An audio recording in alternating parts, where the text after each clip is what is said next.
Dr. Jaishankar, thank you very much for joining us here at Rising Bharat. So we were having this discussion outside and internally in the run-up to Rising Bharat as well.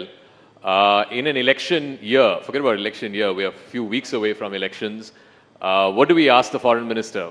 Is foreign policy top of mind of people during elections? You would think that more tangible things like homes and toilets, etc., are the things that people are more concerned about during election time. But funnily enough, Minister, in the News18 opinion poll that we had last week, one of the things that people said, one of the reasons why they will vote for Modi is because Modi ne desh ka naam roshan kiya hai. Modi has elevated the image of India substantially. Why do you think something that is not necessarily tangible, like foreign policy and foreign policy gains, has suddenly become a vote-determining issue? Well, first of all, let me say what a pleasure it is to be here with all of you. Look, to be honest, that answer doesn't surprise me.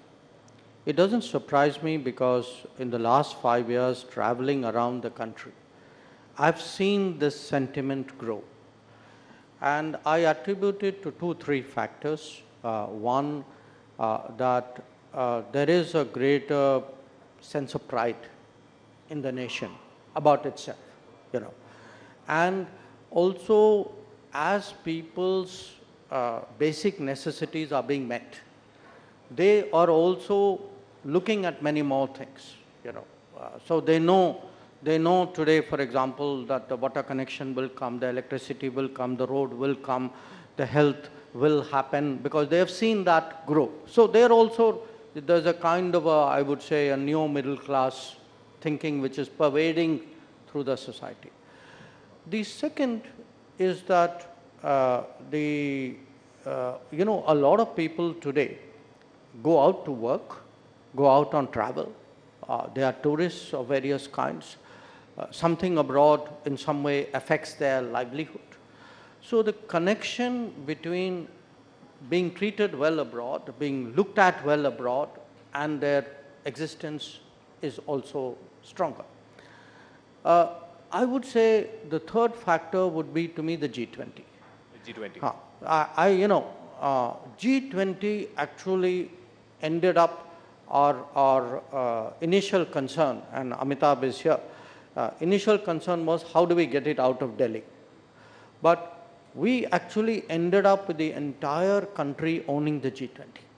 That in very small towns, people you would not think would have an interest in foreign policy, leave alone something as specific as G20. Actually, people had that sense, it's our G20, it's a time to show our country to the world, people are coming.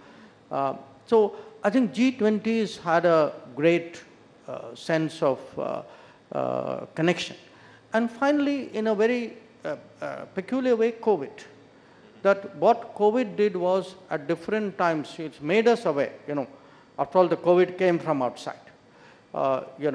We sent vaccines outside. At a critical moment, we got oxygen from outside. So somewhere that connect with the world, it's made people more aware. Then it's technology. You have the world in the palm of your phone. So I do want to ask you about the G20 part, because we have seen instances in the past where major sporting events have transformed the image of a nation, whether it is the Barcelona Olympics, the Beijing Olympics, and so on. But the G20, the uncharitable way of putting it is it's a talk shop.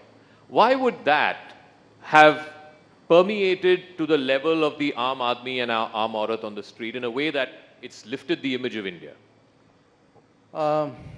Partly, as I said, physically, because it was done in 60 cities and towns. And mind you, other than those 60 places where something happened, people went out maybe to another 60 or 100 places more. So if you actually said in terms of locations, I would say maybe 120 to 150 locations in some way or the other saw G20.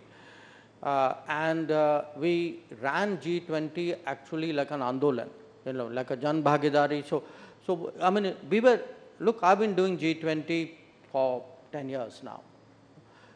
This is the only G20 where you went to a place, you had a meeting, but there's a university running a event on a G20. There were a bunch of NGOs who were doing something on a G20. The population was out there displaying their culture. So it had a, a flair and a impact which was very, very different. So the second is, to be very honest, I don't think people expected us to succeed.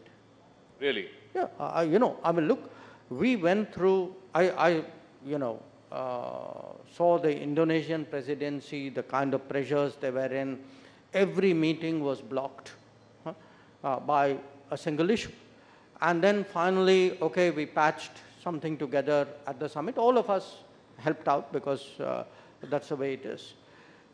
Now, in our case, I think we took, frankly, much less defensive strategy. We said, look, every meeting, if there's a finance meeting, we will get a finance outcome. If you've got other issues, I'll put an asterisk and put it on the side, but you are not going to block that finance outcome. So what we did was, we piled up the stakes, outcome after outcome. So you said it's a talk shop. Yes, you are right, but even talk shops make a difference. So when a talk shop, for example, ends up recommending to the World Bank that you need to change, reform as per a report which is coming out, or a talk shop says that digital public infrastructure is today a kosher concept and the rest of the world must adopt it for propagation. Don't write off the power of ideas and talking. Ultimately they move things. And I would say, if you look at one thing which has gone very badly wrong with the world, which is that COVID, the impact of COVID has really set back development, SDG targets in the world. The G20 brought the focus back. So, and people intuitively understand it, that people, they may not know the nuances, but they knew the pressures were on us, and they knew that we had to, get the outcome done at the summit, and I think they kind of get it. So, because this is election season, as they say, you have